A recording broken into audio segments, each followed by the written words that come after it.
the evenings, as we most often do, we go swimming as a family at the family swim at the local swimming pool. This Tuesday was a little bit different in that when I was swimming and I was holding up my little baby and helping him to swim, this distinct impression came over me.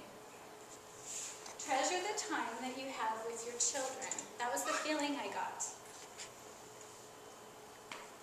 Now, I didn't know what that was for, so after we went home and I tucked the children into bed, I wrote that down in my journal just in case something becomes of that feeling that I had. Wednesday was what I thought to be a normal day, February 2nd now. Unbeknownst to me, when we were gone, 2 men showed up at my front door, and I was not there, so they left their card between the door and the door jamb. I went to bed that night, not knowing, and my brother, who lives with us, had apparently opened the front door and shut the front door, and the card slipped in on the floor. And he didn't notice it either. So he went to bed. The morning of February 3rd, I remember it was very cold. At least that's how I felt, so I bundled up and I got up before the kids. I walked out into my living room and I noticed this card on the floor. And I bent down to pick it up. And I read it.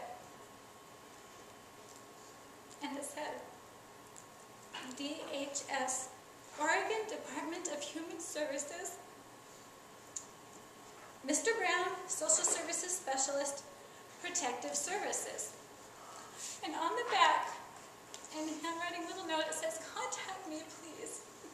And my heart broke in two. And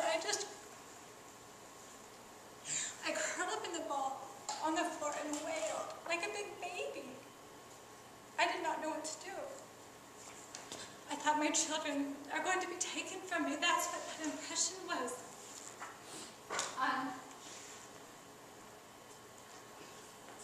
On Tuesday, that was God warning me, something's going to happen. And this is how I felt. Now tonight, I'm sharing this with you because it's important that we are at least open to the idea that things are not always what they seem. So I hope that you keep an open mind and tolerate the humor. I'm not trying to bash anything. What is Child Protective Services? I want a show of hands. Who has heard of Child Protective Services in here? Dorothy hasn't. Rod? Yes. I'm sorry, who has? Everyone has it? Okay. Okay. I learned that they go by lots of different names, but pretty much throughout the whole country they're known as Child Protective Services, and they were set up in 1974, before I was born, to answer allegations of child abuse and neglect and to go and investigate. So somebody can call, and I'll go into more on another speech. I could talk for hours and days on this topic. I have 5 minutes though tonight. But somebody can make a call and say, I believe Tammy starves her children, or whatever they want to say, and then an agent will show up at your door wanting to investigate. So that's how they work in a nutshell. And many people really believe that the social workers who come from Child Protective Services are there to help. And I'm sure in some instances they are. In some instances. If you will recall Bob's speech from last week, he talked about good intent. And I really believe that Child Protective Services was set up with good intent. I do not believe that the outcome overall is good. And that's what I'm going to share with you tonight a little bit about. Now, when we think of child abuse and neglect, we think of poor little depraved children. And that's how it is. In our country, there are about 99.6% of children are not abused and neglected as that former picture, as we think of abuse and neglect. About 0.4% of children are, 0.4, okay? So in 2015, 0.4% custody of the state right now, on average, is 1.5% of all children. So that's a little more than children that are abused and neglected. Part of that reason is because Child Protective Service agents want to just be sure they're not leaving children in an abusive or a neglectful home. So they take out more children than, they want to err on the safe side, right? So take the children out of the home. And that causes a lot of damage. And that was why I was so frightened, because I know this happens. And I know, and I don't have this, I'll show you the last slide, and there's where I got my information.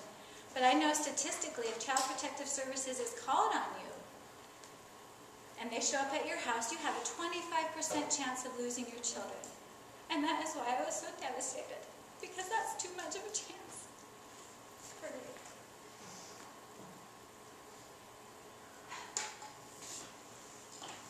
And we need to be aware of this as a society, of how we are treating our children, because it is devastating when children are torn from homes, from loving homes. It's devastating when children are even torn from homes that have dysfunctions, because of the emotional trauma they go through. And we cannot avoid the consequences of taking children needlessly from their homes and the emotional damage that lasts for a lifetime. Today I just read a story, I know there's 6, about a woman who had her son taken from her when he was 5. He was taken for 48 days, he was in care. She had done nothing wrong, and they gave him back, and they said, oh, you didn't do anything wrong. Well, when he was 12, he started committing suicide. It didn't succeed until he was 17. But she lost her son. He committed suicide because he never got over that emotional trauma. So I'm asking you, people who have hearts and who really care about our future and our children, to just perhaps think about maybe everything isn't as it seems, and to question things, to question good intent like Bob shared with us. And I'll just show you real quick. I'll just skip a few slides because I talked on. This is where you can get more information. Madam Toastmaster, there she is.